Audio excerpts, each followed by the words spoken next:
السلام علیکم۔ جب رمضان المبارک کا چاند نظر آتا ہے تو آپ صلی اللہ علیہ وسلم فرماتے تھے کہ یہ چاند خیر و برکت کا ہے، یہ چاند خیر و برکت کا ہے۔ میں اس ذات پر ایمان رکھتا ہوں جس نے تجھے پیدا فرمایا۔ حضرت جبرائیل علیہ السلام نے دعا کی کہ ہلاک ہو جائے وہ شخص جس کو رمضان کا مہینہ ملے اور وہ اپنی بخشش نہ کروا سکے، جس پر حضرت محمد صلی اللہ علیہ وسلم نے ارشاد فرمایا آمین۔ حضرت جبرائیل علیہ السلام کی یہ دعا اور اس پر حضرت محمد کا آمین کہنا، اس دعا سے ہمیں رمضان کی اہمیت کو سمجھ لینا چاہیے۔ روزہ وہ عظیم فریضہ ہے جس کو رب ذوالجلال نے اپنی طرف منسوب فرمایا ہے، اور قیامت کے دن رب تعالیٰ اس کا بدلہ اور اجر بغیر کسی واسطے کے بذات خود روزہ دار کو عنایت فرمائیں گے۔ خداوند کریم نے اپنے بندوں کے لیے عبادات کے جتنے بھی طریقے بتائے ہیں ان میں کوئی نہ کوئی حکمت ضرور پوشیدہ ہے۔ نماز خدا کے وصال کا ذریعہ ہے، اس میں بندہ اپنے معبود حقیقی سے گفتگو کرتا ہے۔ بعینہ روزہ بھی خدا تعالیٰ سے لو لگانے کا ایک ذریعہ ہے۔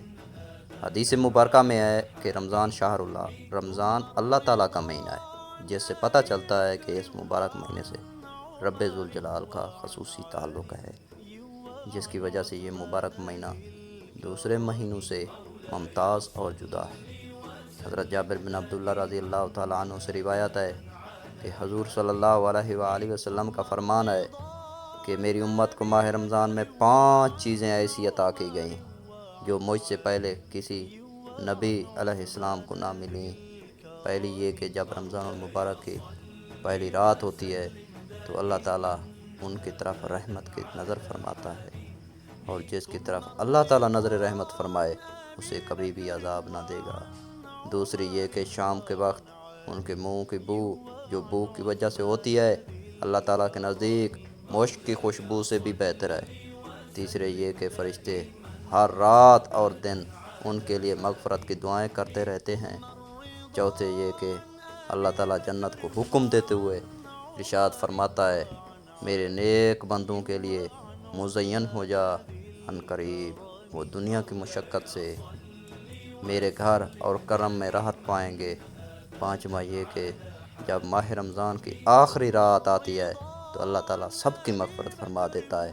رمضان کے اس مبارک ماہ کی ان تمام فضیلتوں کو دیکھتے ہوئے مسلمانوں کو اس مہینے میں عبادت کا خاص اہتمام کرنا چاہیے اور کوئی لمحہ ضائع اور بیکار جانے نہیں دینا چاہیے۔ اس ماہ مبارک میں ایسے انداز میں عبادت کو فرض کے طور پر متعین فرما دیا گیا ہے کہ انسان اس عبادت کے ساتھ اپنے تمام ضروریات و حوائج میں بھی مصروف رہ سکتا ہے اور عین اسی خاص طریقہ عبادت میں بھی مشغول ہو سکتا ہے۔ ایسی خاص طریقہ کی عبادت کو روزہ کہا جاتا ہے جسے اس ماہ میں فرض فرما دیا گیا ہے۔ روزہ ایک عجیب عبادت ہے کہ انسان روزہ رکھ کر اپنے ہر کام کو انجام دے سکتا ہے۔ روزہ رکھ کر صنعت و حرفت، تجارت و زیارت ہر کام بخوبی و احسن کر سکتا ہے، اور پھر بڑی بات یہ ہے کہ ان کاموں میں مشغول ہونے کے وقت بھی روزہ کی عبادت روزہ دار سے بے تکلف خود بخود صادر ہوتی رہتی ہے اور اس کو عبادت میں مشغولی کا ثواب ملتا رہتا ہے۔ اگر ہماری ویڈیو اچھی لگے تو ہمارے چینل کو لائک اور سبسکرائب کریں اور گھنٹی والے بٹن کو دبانا نہ بھولیے گا تاکہ ہر آنے والی ویڈیو پر وقت آپ تک پہنچ سکے۔